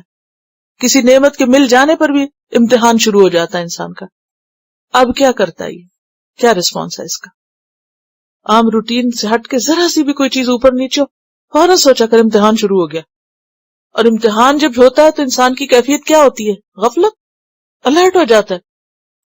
اور کوئی اگر اس سے بھاگے کہ میرے پہ کوئی امتحان نہ اور میری کوئی آزمائش نہ اور میں، یہ ہو ہی نہیں سکتا. جب تک آپ اس دنیا میں کچھ نہ کچھ تو ہوگا. ان ذالک علی اللہ یسیر لکی لا تأسوا، یہ سب کیوں ہے؟ تاکہ نہ تم افسوس کرو علی ما فاتکم، اس پر جو تمہارے ہاتھ سے نکل گیا. فوت کا مطلب ہوتا ہے کسی چیز کا ہاتھ سے نکل جانا، آپ کی ریچھ سے باہر چلے جانا. ولا تفرحوا بما آتاکم، اور نہ تم اکڑو اس پہ جو تم کو ملا. لا تفرح ان اللہ لا يحب الفرحین، اللہ اترانے والوں کو پسند نہیں کرتا. تو اس پہ فخر اور غرور نہ کرو جو ملا ہے، اور جو چلا گیا اس پر افسوس نہ کرو. واللہ لا يحب، اور اللہ نہیں محبت رکھتا کس سے؟ کل مختال فخور، کسی اترانے والے مغرور فخور سے. مختال کہتے ہیں ناز سے چلنے والے کو، اکڑ اکڑ کے چلنے والے، جس کی چال میں اکڑو. عربی میں کہتے ہیں المعجب بنفسه، عجب کا شکار جو شخص ہوتا ہے، خود اپنے کمالات پہ بہت خوش ہوتا ہے. یعنی جو اپنے اوپر اور اپنے کاموں اور کارناموں پہ بہت خوش ہوتے رہتے ہیں، اللہ ان سے خوش نہیں ہوتا. اور فخور جو پھر آگے بڑھ کے فخر کی بولی بولنے بھی لگتے ہیں. کرنا پھر کیا چاہیے؟ نہ اللہ کو مختال پسند ہے، نہ فخور پسند ہے، نہ اکڑنا پسند ہے، اور نہ ہی ضرورت سے زیادہ غم کرنا پسند ہے. کیونکہ آپ یہ دیکھیں نا یہاں پر کیا کر رہا ہے، لکئی لا تاسوا، مت غم کرو، الا ما فاتکم. اسا کہتے ہیں ایسے غم کو جو اس وقت انسان کو لاحق ہوتا ہے جب کوئی چانس اس سے مس ہو جاتا ہے، جب کوئی چیز اس کے ہاتھ سے نکل جاتی ہے، کوئی چیز ملتے ملتے رہ جاتی ہے. جو موقع ہاتھ سے نکل جائے، اور خاص طور پر اپنی کوتاہی سے کوئی موقع نکل جائے، اپنی کسی غفلت کی وجہ سے جب کوئی موقع ہاتھ سے نکل جائے، اس کو اسا کہتے. تو الا ما فات، جو تمہارے ہاتھ سے چھٹ گیا، ٹھیک ہے تمہاری سستی تھی، کمزوری تھی، یا تم نے خود دھیان نہیں دیا، جو بھی ہوا، تم سے غلطی ہو گئی، کچھ بھی ہوا، تو اب ہو گیا نا، بس بھول جاؤ اس کو، چھوڑو اس کو دل میں مت بٹھا کے رکھو. تو کسی بھی غم یا حادثے پر اوور ری ایکٹ کرنا اور اس غم کو بھول ہی نہ پانا اور بھلانے کی کوشش ہی نہ کرنا اور چھوڑنا ہی نہیں، ولا تفرحوا بما، اور خوشی ملنے پر آپ ایسے باہر ہو جانا اور ڈینگے مارنے لگنا اور دوسروں کے اوپر فخر جتانے لگنا اور دوسروں کو حقیر سمجھنا اور اپنی سیلف پریز اور بڑائیاں کرتے چلے جانا، یہ دونوں کیفیات اللہ کو پسند نہیں. ایسا مت کرو، یہ سب آزمائش ہے. اور یہ مختالن فخور کون ہوتے ہیں؟ الذین یبخلون، جو بخل کرتے ہیں. بخل کیا ہوتا ہے؟ جو خرچ کرنا چاہیے اپنے اوپر ضروری اس کو بھی خرچ نہ کرنا اور دوسروں کو بھی روکنا. وَيَأْمُرُونَ النَّاسَ بِالْبُخْلِ، اور لوگوں کو بھی بخل کا حکم دیتے ہیں. لوگوں کو بھی خیر نہیں کرنے دیتے، نہ خود کرتے ہیں نہ کرنے دیتے ہیں. خرچ کرنے والی چیزوں میں سے مثلاً مال ہے، یعنی خود بھی زکوٰۃ نہیں دیتے. اب زکوٰۃ دینی چاہیے نا، نہیں دیتے تو زکوٰۃ نہ دینا کیا ہے؟ بخل. اہل خانہ پہ، بیوی بچوں پہ خرچ کرنا چاہیے، نہ کرنا کیا ہے؟ بخل. یہ فرائض میں سے ہے انسان کے. تو بخل کی ڈیفینیشن کیا ہوئی؟ جہاں خرچ کرنا لازم ہے وہاں خرچ نہ کرنا. اسی طرح انسان کو ملنے والی نعمتوں میں سے علم ہے. اب کسی کو کوئی بات سمجھ نہیں آ رہی، وہ پوچھ رہا ہے، اس کو نہ بتانا. تو میرا سر نہ کھاؤ اور ہر وقت سوال نہ کیا کرو. اور اس کو کیوں بتاؤں؟ اگر اس کو بتا دیے تو پھر میری شان کہاں باقی رہے گی، پھر تو یہ بھی جاننے لگ جائے گا. اسی طرح درود شریف کا نہ پڑھنا، یہ بھی بخل ہے. سب سے بڑا بخیل کون ہے؟ جس کے سامنے آپ کا نام لیا جائے اور پھر وہ درود شریف نہ پڑھے. اسی طرح جاہ و منصب بھی انسان کے پاس ایک نعمت ہے. اب جاہ و منصب کے ساتھ انسان کئی کام کر سکتا ہے. مثلا اگر آپ کے پاس کوئی اتھارٹی ہے یا آپ کے پاس کوئی طاقت ہے یا آپ کے پاس کوئی بھی ایسی چیز ہے جس سے آپ کسی غریب فقیر کے کام آ سکتے ہیں. مثلا خاندان میں بعض لوگوں کے پاس ایک ایسی اتھارٹی ہوتی ہے کہ باقی ان کی بات مان جاتے ہیں. دو لوگوں میں جھگڑا ہو گیا، آپس میں نہیں سلجھا پا رہے، آپ کو پتا ہے کہ اگر آپ بیچ میں پڑیں گے تو آپ سلجھا دیں گے، تو اب آپ پر کیا لازم ہے کہ آپ یہ خیر کریں. لیکن آپ کہ میرے سے سردردی نہیں لی جاتی اور میں نہیں آگے بڑھ رہا، مائنڈ یور اون بزنس، میں نہیں کر سکتا. یہ بھی طریقہ درست نہیں. جہاں آپ کسی کی مصیبت کو دفع کر سکتے ہیں اس کو کریے. اپنے سٹیٹس یا اپنے منصب یا اپنے مقام کی وجہ سے جو آپ کو اللہ نے دیا، یہ بھی اللہ نے دیا ہے نا، اس کو بھی خرچ کرنا چاہیے. پھر اسی طرح وَيَأْمُرُونَ النَّاسَ بِالْبُخْلِ، لوگوں کو بھی بخل کا حکم دیتے ہیں، اوروں کو بھی نہیں خرچ کرنے دیتے، ڈسکریج کرتے ہیں. مثلا کیا کہتے ہیں؟ فلاں کو دینے کی کوئی ضرورت نہیں، اس کو خود کمانے دو، فلاں کی سفارش نہ کرنا، فلاں کو مت پڑھانا، کوئی فائدہ نہیں اس کو پڑھانے کا، ایسے سر کھپاؤ گے. یہ کیا ہے؟ ایسی بات کبھی سنی؟ یہ چھوٹے چھوٹے زندگی میں جملے ایسے سنتے بولتے رہتے ہیں نا، کوئی ضرورت نہیں اس کو سر کھپانے کی، کوئی ضرورت نہیں اس کو دینے کی. مثلا والنٹیئر کرنا، اپنا وقت، اپنے آپ کو اویلیبل کرنا کسی کے لیے، کسی کی بات سن لینا، کسی کا مسئلہ حل کر دینا، اس میں بھی بخل ہوتا ہے کہ ہم کیوں اپنا سکون برباد کریں، ہم کیوں اپنی روٹین ڈسٹرب کریں. یہ چھوٹی چھوٹی چیزیں جو ہیں یہ بھی بخل میں شامل ہو جاتی ہیں. چلو آپ خود تو کر رہے ہو، لیکن اگر کوئی کرنے لگے تو ان کو وہ بھی اچھا نہیں لگتا، وہ کہتے نہیں مت کرنا. وَمَن يَتَوَلَّ، اور جو منہ موڑے گا، فَإِنَّ اللَّهَ هُوَ الْغَنِيُّ الْحَمِيدُ، تو بے شک اللہ بے نیاز ہے، بے پرواہ ہے، تعریف والا ہے. یتولہ کس سے منہ موڑے گا؟ اللہ کی اطاعت سے، اللہ کے راستے میں خرچ کرنے سے. یہاں خاص طور پر خرچ کرنے کی بات ہے اس حوالے سے، یعنی جو منہ موڑے گا هو الغنی الحمید، وہ بے نیاز ہے، بے پرواہ ہے، تعریف والا ہے. تمہارا خرچ نہ کرنا اس کو تو کوئی نقصان نہیں دیتا، کیونکہ وہ تو خود ہی بہت غنی ہے اور وہ خود ہی صاحب تعریف ہے. سورۃ ابراہیم میں آتا نا، ان تکفروا انتم ومن فی الارض جمیعا فإن اللہ لغنی حمید. صحیح مسلم کی روایت میں آتا ہے، یا عبادی لو ان اولکم وآخرکم وانسکم وجنکم کانوا علی افجر قلب رجل واحد ما نقص ذلک من ملکی شیئا. کیا مطلب؟ اولکم پہلا انسان آدم، آخرکم نام نہیں پتا، انسکم انسان، وجنکم اور جن، سارے کے سارے سب سے زیادہ فاجر و فاسق شخص کی طرح ہو جائیں، اللہ کی بادشاہت میں کوئی کمی نہیں ہوتی. یعنی ایک انسان بھی اگر دنیا کا نہ سنورے، نہ نماز پڑھے، نہ روزہ رکھے، نہ اللہ کا ذکر کرے، نہ اللہ کی راہ میں خرچ کرے، ایک بھی، نہ کوئی انسان اور نہ کوئی جن، اللہ کو کوئی فرق نہیں پڑتا. بے نیاز ہے. کیوں؟ تسبح له السماوات السبع والارض ومن فیہن، ساتوں آسمان اس کی تسبیح کرے اور زمین اور جو اس میں، سب تسبیح کر رہا ہے. اگر انسان نہیں کریں گے تو اسے کیا فرق پڑے گا؟ یا اس کی راہ میں کوئی خرچ نہیں کرے گا اسے کیا فرق پڑے گا؟ اس کے تو کسی کا کچھ چاہیے ہی نہیں. لقد ارسلنا رسلنا بالبینات، البتہ تحقیق بھیجا ہم نے اپنے رسولوں کو بینات کے ساتھ، ایسے نہیں بھیجا، ساتھ دلائل دے کے بھیجا. وانزلنا معهم الکتاب، اور ہم نے ان کے ساتھ کتاب اتاری. وحی کی طرف اشارہ ہے جو اللہ نے پیغمبروں پہ اتاری، اور جن سے کتب کی طرف اشارہ کسی خاص ایک کتاب کی طرف نہیں، کیونکہ عمومی بات ہو رہی ہے نا. جیسے رسل ہیں اسی طرح کتاب بھی ہے، اور کتاب اگرچہ واحد ہے لیکن اسم جنس ہو تو پھر کیا ہوتا ہے؟ جمع کے لیے بھی آتا ہے. والمیزان، اور میزان اتاری. میزان جو ہے ایک تو ناپنے کے آلے کو کہتے ہیں جیسے تول ترازو، اور دوسرا عدل کے لیے بھی میزان کا لفظ آتا ہے. سورۃ الرحمن میں آپ پڑھ چکے ہیں. رسول بھیجے، بینات بھیجی، ان کے ساتھ کتاب بھیجی اور میزان بھیجی، کرائیٹیرین. کیوں بھیجا یہ سب کچھ؟ بینات، کتاب، میزان. لیقوم الناس بالقسط، تاکہ لوگ حق پر قائم ہوں. قسط بمانا حق ہے یہاں، یعنی انصاف پر، حق پر، عدل پر. کس معاملے میں؟ اللہ کے معاملے میں بھی اور بندوں کے معاملے میں بھی، دین میں بھی اور دنیا میں بھی. توازن اختیار کریں، ہر صاحب حق کو اس کا حق دیں. اللہ کو بندے سے کیا مطلوب ہے؟ کیا مطلوب ہے ہم سے؟ کہ ہم اس کے بن کر رہیں، اس کے دین کی پیروی کریں، جیسے اس نے کہا ہے ویسے کام کریں، اور پھر نہ صرف یہ کہ خود کریں بلکہ اوروں تک بھی اس پیغام کو لے جائیں. ٹھیک ہے، یہ دو چیزیں مطلوب ہے. پہلی چیز کے لیے اس نے کیا اتاری؟ ذاتی زندگی میں اصلاح، عبادت وغیرہ کے لیے قرآن، کتاب.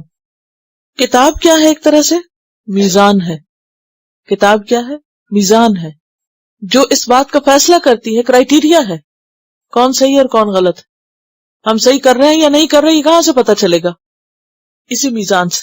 یعنی ہم میں سے ہر ایک کو اپنے عمل کہاں جا کے تولنے چاہیے، کہاں پرکھنے چاہیے؟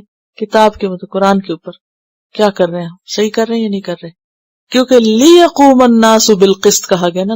یہ ہم نے اس لیے اتاری ہے کہ لوگ انصاف پہ قائم ہوں، لوگ حق کے اوپر قائم رہیں. اگر یہ اللہ نہ اتارتا، اگر اللہ ان چیزوں کو نہ اتارتا تو کیا ہوتا؟ ہمارے پاس کوئی پیمانہ ہوتا، کوئی کرائیٹیریا ہوتا صحیح اور غلط کا؟ فرقان اسی لیے تو اتاری اس نے.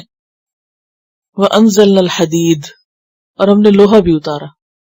فِيهِ بَأْسٌ شَدِيدٌ، جس میں سخت جنگ ہے، سخت قوت ہے. بأس کا لفظ قوت کے لیے بھی آتا ہے، جنگ کے لیے بھی. وَمَنَافِعُ لِلنَّاسِ، اور لوگوں کے لیے بہت سے فائدے ہیں. وَلِيَعْلَمَ اللَّهُ، اور تاکہ اللہ جان لے کیا؟ مَن يَنصُرُهُ، کون اس کی مدد کرتا ہے. اس کو ضرورت ہے ہماری مدد کی؟ نہیں، دین مراد، ہو سے مراد یہاں دینہ، ورسلہ، اور اس کے رسولوں کی، بالغیب، غیب کے ساتھ، بن دیکھے. اب آپ دیکھیے لوہا اتارنے کا مقصد کیا ہے؟ کتنی عجیب سی بات ہے نا، اسٹرینج نہیں لگ رہا؟ اللہ نے لوہا اتارا جو جنگ کے کام بھی آتا ہے، اور اس میں بہت سے اور فائدے بھی ہیں، بہت سے منافع. اور یہ اللہ نے اس لیے اتارا، ایک طرف کتاب اتاری اور ایک طرف لوہا اتارا. کتاب اتاری کس لیے کہ لوگ اپنی چیک لسٹ وہاں دیکھیں ہم کیا کر رہے ہیں، ہم صحیح کر رہے ہیں یا نہیں کر رہے، کتنا کر رہے ہیں. اور دوسری طرف لوہا اتارا تاکہ اللہ یہ دیکھے میرے دین کی مدد، رسولوں کی مدد کون کرتا ہے. کیونکہ لوہے سے کیا بنتا ہے؟ جنگی آلات بنتے ہیں. ٹھیک ہے، پھر جنگ نہ بھی ہو تو انڈسٹریل ریولوشن کس پر بیسڈ ہے؟ لوہے پر. اور آج کے دور میں انفارمیشن ٹیکنالوجی کس پر بیسڈ ہے؟ لوہے پر. صرف کتاب نہیں، لوہا بھی چاہیے، ٹیکنالوجی چاہیے. کس لیے ٹیکنالوجی چاہیے؟ لِيَعْلَمَ اللَّهُ مَن يَنصُرُهُ وَرُسُلُهُ بِالْغَيْبِ. اللہ یہ دیکھنا چاہتا ہے میرے دین کی حمایت کون کرتا ہے. میں نے تو ذریعہ دے دیا دین کی حمایت کرنے کی، چیزیں دے دی ان کو، کتاب بھی دے دی اور اس کے ساتھ لوہا اتار دیا. جیسے کتاب اتاری تھی ایسے لوہا اتارا ہے تاکہ اس لوہے کو استعمال کرو اور اس کو استعمال کر کے دین کی تبلیغ، تعلیم اور جہاد کے کام لاؤ. اب اس لوہے کو، اسٹیل کو استعمال کر لیا اوروں نے، لہذا شامت آئی کس کی؟ جس نے یہ کام نہ کیا. آپ کو یاد ہے شروع میں نے کیا کہا تھا سورۃ الحدید کے؟ یہ سورت روحانیت اور مادیت میں توازن بتاتی ہے. ایک طرف دنیا ہے، ایک طرف دین ہے، ایک طرف کتاب ہے، ایک طرف حدید ہے. دونوں کو جب تک سائڈ بائی سائڈ سائملٹینیسلی استعمال نہیں کرو گے اپنا مقصد زندگی پورا نہیں کر سکو. خالی کتاب سے کام نہیں چلے گا، حدید کو بھی استعمال کرنا ہوگا. ٹیکنالوجی ہے، اوزار ہے، اسباب ہے، اسباب مادی قوت. یعنی ایک طرف دنیا سے محبت کرنے کو روکا جا رہا ہے، دیکھ لو دنیا کچھ نہیں ہے، اور دوسری طرف دنیا کو اپنی آخرت کے لیے استعمال کرنے کا سبق دیا جائے. یہ توازن ہے، یہ میزان ہے. اب یہ میزان جو ہے نا، یہ حدید اور کتاب کے بیچ میں ہے، مادی اور روحانی قوت کے بیچ میں. کیونکہ اگر کسی کے پاس مادی قوت ہے اور روحانیت نہیں ہے، وہ بھی وبال جان ہے. آج اس وقت دنیا میں توازن خراب ہو گیا نا. جن کے پاس لوہا ہے، لوہا استعمال کر رہے ہیں، وہاں روحانیت نہیں ہے. جن کے پاس کتاب ہے، ان کے پاس لوہے کا استعمال نہیں ہے. لوہا سمبل ہے، ایکچولی ٹیکنالوجی کے لیے سمبل ہے نا، ایک مادیت کا سمبل ہے. کیونکہ زمین پر سب سے مضبوط ترین چیز جو ہے وہ اسٹیل ہے، لوہا ہے. اور اس کے لیے جو انزلنا کی بات کی گئی کہ اتارا ہم نے، تو بات یہ ہے کہ اللہ نے ابتدائے زمین کی تخلیق میں ہی، پیچھے ہم پڑھ چکے وَقَدَّرَ فِيهَا أَقْوَاتَهَا، اس میں قوتیں اندر ڈال دی تھی. تو اس وقت اللہ نے باہر سے کہیں لا کے زمین کے اندر ڈالی چیز. اور یہ بھی کہا جاتا ہے، جو ابھی ریسنٹلی جو کتابیں آئی ہیں، کہ کائنات میں جو بھاری دھاتیں ہیں، ہیوی جو میٹلز ہیں، یہ زمین کے اندر طاقت ہی نہیں ان کو بنانے کی اور پیدا کرنے کی. یہ امپورٹڈ ہے، باہر سے آئی ہیں. کہاں سے آئی ہیں؟ بڑے ستاروں کے مرکز میں بنتی ہیں یہ، جن کا ٹیمپریچر جو ہے وہ کئی سو ملین ڈگری ہے، وہاں تیار ہوتا ہے. اور جب وہاں یہ چیزیں تیار ہو جاتی ہیں تو جب ان کی پاور حد سے بڑھتی تو ایکسپلوژن ہوتے ہیں، اور پھر اس کے ٹکڑے میٹرائٹس کی شکل میں شہاب ثاقب بن کے نیچے بھی گرتے ہیں. تو انزلنا وہاں سے اترتے ہیں. یعنی نووا اور سپر نووا، یہ جو سپر سٹار جو ہیں، وہاں لوہا پکتا ہے، زمین پہ بن ہی نہیں سکتا. زمین میں وہ ٹیمپریچر ہے ہی نہیں کہ جس سے یہ لوہا بن سکے. یہ کہہ رہی کہ کل ہی انہوں نے ڈاکیومنٹری دیکھی ہے انٹاریو ٹیلی ویژن پر، کہ لوہا، سونا اور یہ دھاتیں جو ہیں زمین نہیں پیدا کر سکتی، ان کو کہیں اور سے آئی ہیں، باہر سے زمین میں آئی. تو بہرحال لوہا جو ہے اس کو پکانے کے لیے یا بنانے کے لیے سورج سے بھی بڑے ستاروں کی ضرورت ہے. یعنی سورج میں بھی نہیں بن سکتا، سورج کی ہیٹ بھی کافی نہیں، اس سے بھی زیادہ ہیٹ چاہیے. وَأَنزَلْنَا الْحَدِيدَ فِيهِ بَأْسٌ شَدِيدٌ، بہت زور ہے اس میں. بأس کا کیا معنی تھا؟ زور. بہت زور ہے لوہے میں. وَمَنَافِعُ لِلنَّاسِ، اور انسانوں کے لیے بہت فائدے ہیں. اور خود انسان کے اپنے جسم کے اندر آئرن کی کمی ہو جائے تو قوت کم ہو جاتی. اور ویسے بھی آپ دیکھیں کہ کون سی چیز ہے نا جو لوہے کے بغیر، ایک یہ جو میز میرے سامنے رکھا ہوا ہے، یہ جو مائک رکھا ہوا ہے، یہ میز جڑ نہیں سکتا اگر کیل نہ ہو. یہ نہیں بن سکتا، یہ لکڑی سے بن کے نہیں اس میں سے آواز نکل سکتی. اسی طرح جہاں بھی آپ دیکھیں، ہر طاقت اور مضبوط چیز میں، عمارتوں کے بنانے میں اسٹیل کی ضرورت، ہر چیز میں لوہا چاہیے. برتنوں کو آپ دیکھ لیں، کچھ اگر آپ غور و فکر کرنا شروع کریں تو ہر چیز میں آپ کو اللہ کی یہ قدرت نظر آئے گی. اب آپ دیکھیے کہ ہم نے کیا کیا، اپنے عیش و عشرت کے سامان تو لوہے سے خوب بنائے، گرائنڈر سے لے کر مائکرو اور فریج اور ہر چیز، جہاز اور ہر چیز جو ہے اس میں تو خوب ہم نے اس سے فائدہ اٹھایا. لیکن میں اور آپ سب سوچیں، میرے اور آپ کے پاس کتنی ایسی چیزیں جن سے میں دین کی خدمت، لیعلم اللہ من ینصرہ ورسولہ بالغیب، دین کی خدمت میں ہم اس کو کتنا استعمال کریں، دین کی مدد میں انصار اللہ بن کر کہاں کہاں لوہا استعمال کر رہے ہیں. اپنی ذات کے لیے تو بہت کچھ ہے ہمارے پاس لوہے کا، دین کے لیے کیا ہے سوچا بھی نہیں کبھی یہ درکار ہے. ہم کیونکہ اس کے لمیٹڈ معنی لیتے ہیں نا، اچھا اسے وہ جنگی ہتھیار توپیں ٹینک وغیرہ بنتے ہیں، اور تو وہ ہم تو عورتیں ہیں اس سے تو لڑائی کرنے کا ہمارا کام کوئی نہیں ہے، لہٰذا ہم نے کیا کرنا دین کی مدد اور خدمت. نہیں، وقت کے ساتھ ساتھ بے شمار چیزیں ایسی آ گئیں. اس وقت جو ہم پڑھ رہے ہیں اور جو لوگ گھروں میں بیٹھ کے اس وقت سن رہے ہیں، اگر یہ لوہا نہ ہوتا تو لکڑی سے تو یہ سب کچھ نہیں پہنچتا تھا ان تک. تو یہ بھی ایک استعمال ہے نا، کس لیے؟ دین کی مدد کے لیے، دین کی تبلیغ کے لیے، دین کی خدمت کے لیے. یہ اللہ جاننا چاہتا ہے. اچھا اللہ کو تو سب کچھ پہلے ہی پتا ہے، تو پھر یہ جاننا کیسا جاننا ہے؟ وَلِيَعْلَمَ اللَّهُ مَن يَنصُرُهُ وَرُسُلَهُ بِالْغَيْبِ، مشاہدہ کرنا چاہتا ہے، دیکھنا چاہتا ہے. اس کا جو علم ہے، علم الغیب تو ہے اس کے پاس، پہلے سے سب پتا ہے اس کو، لیکن وہ ہمارے عمل میں اس کو دیکھنا چاہتا ہے، جاننا چاہتا ہے. وَلِيَعْلَمَ اللَّهُ مَن يَنصُرُهُ، کون کون مدد کر رہا ہے اس کے دین کی اور اس کے رسولوں کی، اس کے پیغمبروں کی، بالغیب، بن دیکھے. ان اللہ قوی عزیز، نہیں بھی کرو گے اللہ کو پرواہ نہیں، بے شک اللہ قوت والا ہے، زبردست ہے، اس کو ضرورت نہیں ہے، تمہیں خود ضرورت ہے. لہذا دین کے تقاضے پورے کرنے کے لیے کیا کرو؟ لوہا خود بھی بن جاؤ. اور کیونکہ استقامت کی ضرورت ہے نا، آپ اپنی ذاتی زندگی میں بھی عبادت نہیں کر سکتے اور اچھے کام نہیں کر سکتے. کیوں؟ اس لیے کہ جو ہی آپ اچھا کام شروع کریں گے آپ کو مخالفت شروع ہو جائے گی، یہ پیچھے پڑ جائے گا، وہ اپنا نفس اور پتہ نہیں کیا کیا. تب آپ کو کیا چاہیے؟ لوہے والا کردار چاہیے نا، اشداء والا کردار چاہیے آپ کو نبٹنے کے لیے ماحول سے. ٹو بیکم ہارڈ ایز نیل، پگھل ڈھل کے دوسروں کو پگھلا دیں. وَلَقَدْ أَرْسَلْنَا نُوحًا وَإِبْرَاهِيمَ، اور البتہ تحقیق بھیجا ہم نے نوح علیہ السلام کو اور ابراہیم علیہ السلام کو. اول الرسل کی بات ہے یہ، اول الرسل ہے نوح علیہ السلام اور ابراہیم ابو الانبیاء. وَجَعَلْنَا فِي ذُرِّيَّتِهِمَا النُّبُوَّةَ وَالْكِتَابَ، اور ان دونوں کی اولاد میں ہم نے نبوت اور کتاب رکھی. قربانیاں بھی تو بہت تھی نا ان دونوں کی. نوح علیہ السلام نے کتنا لمبا طویل سفر کیا تھا اللہ کے راستے میں، 950 سال.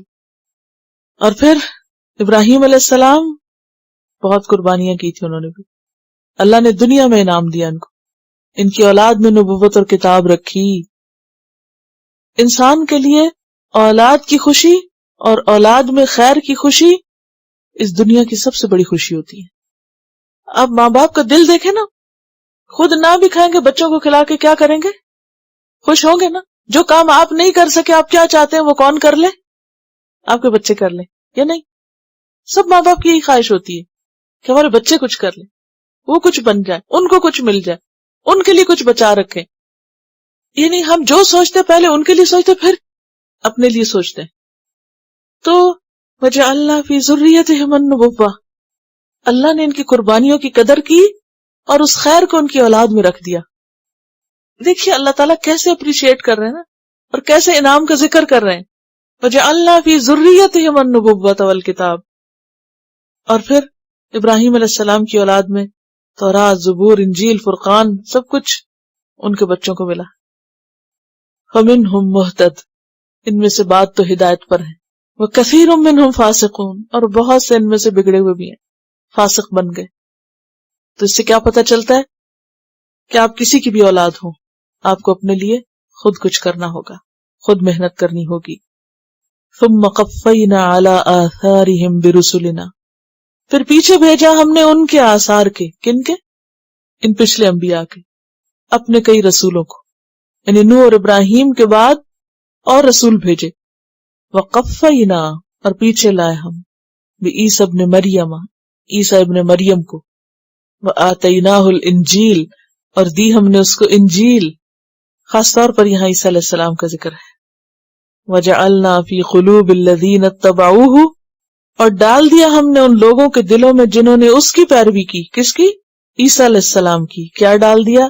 رأفۃ ورحمہ، رقت اور نرمی اور رحمت. عیسیٰ علیہ السلام کے فالوورز کی خاص خوبی بیان کی جا رہی ہے کہ ان کے دلوں میں رقت رکھ دی.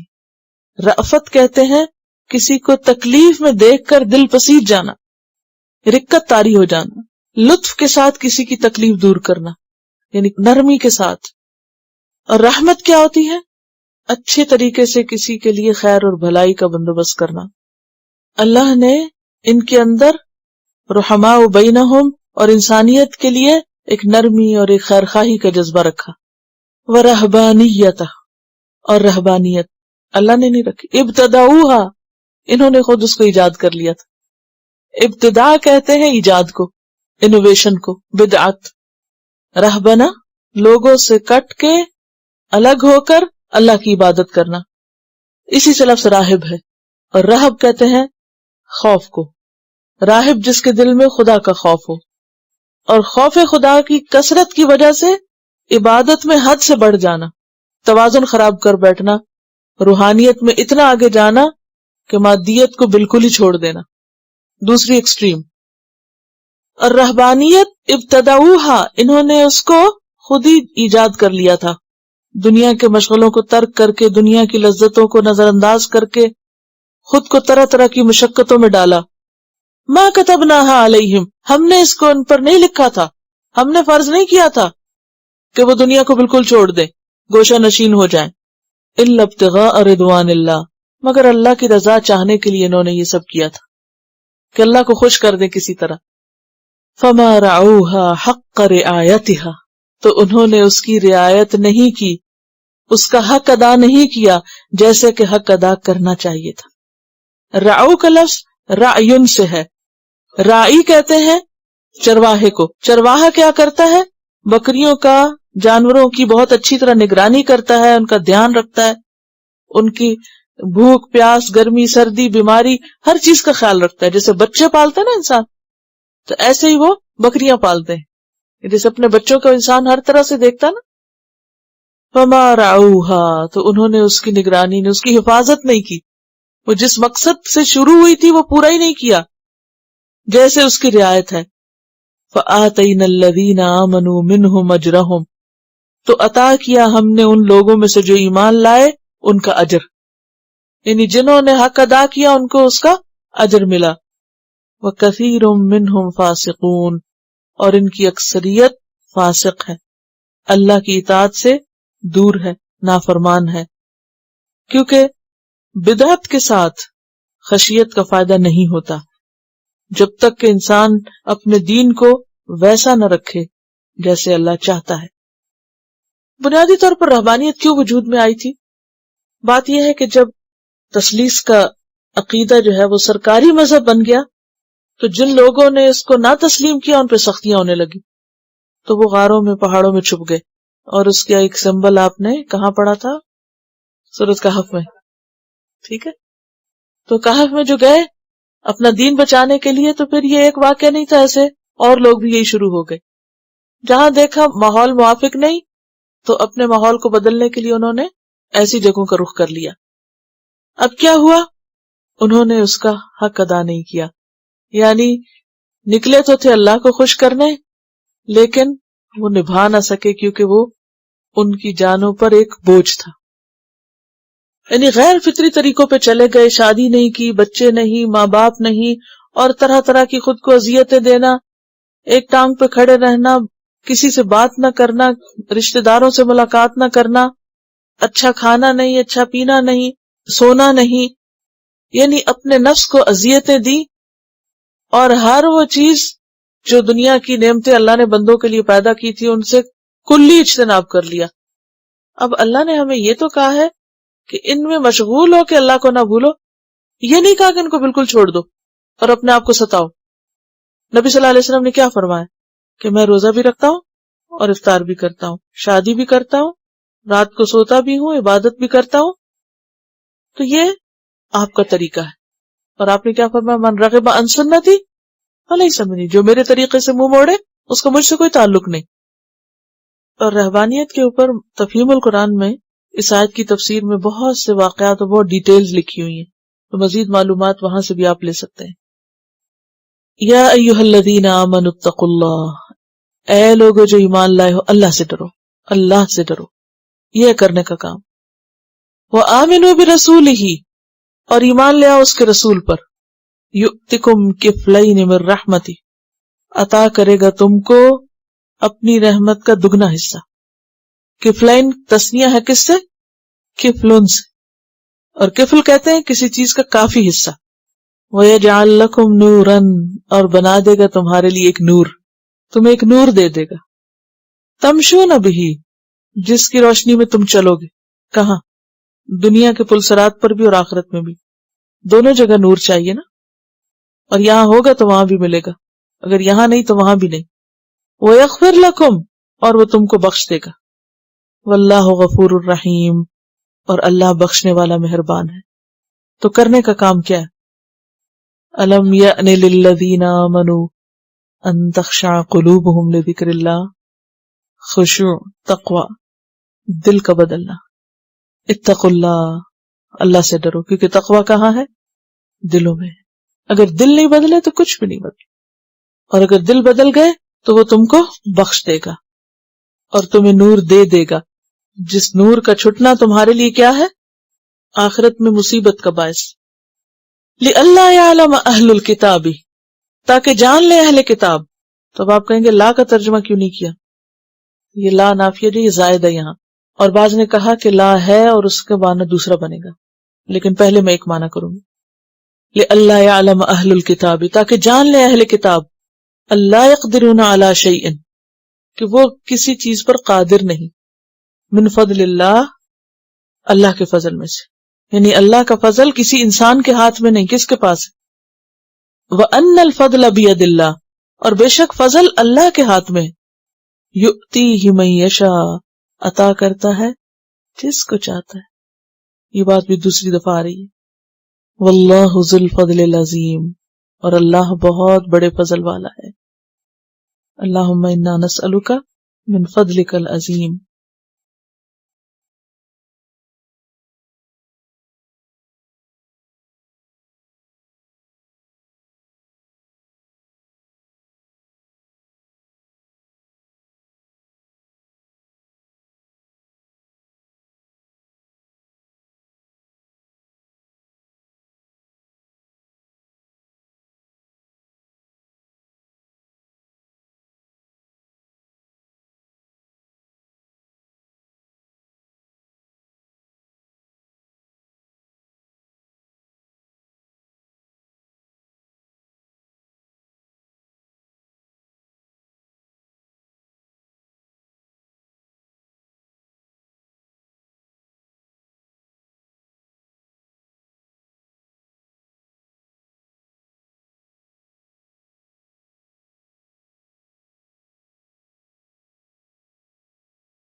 وآخر دعوانا ان الحمد للہ رب العالمین. سبحانک اللہم و بحمدک نشہد ان لا الہ الا انت نستغفرک ونتوب الیک. السلام علیکم ورحمۃ اللہ وبرکاتہ. Quran vocabulary 100%. The best application to understand Quran. Study with flashcards. Word list. Learn 25% of Quran vocabulary in 7 days. Multiple MCQs to practice and test vocabulary. Single choice.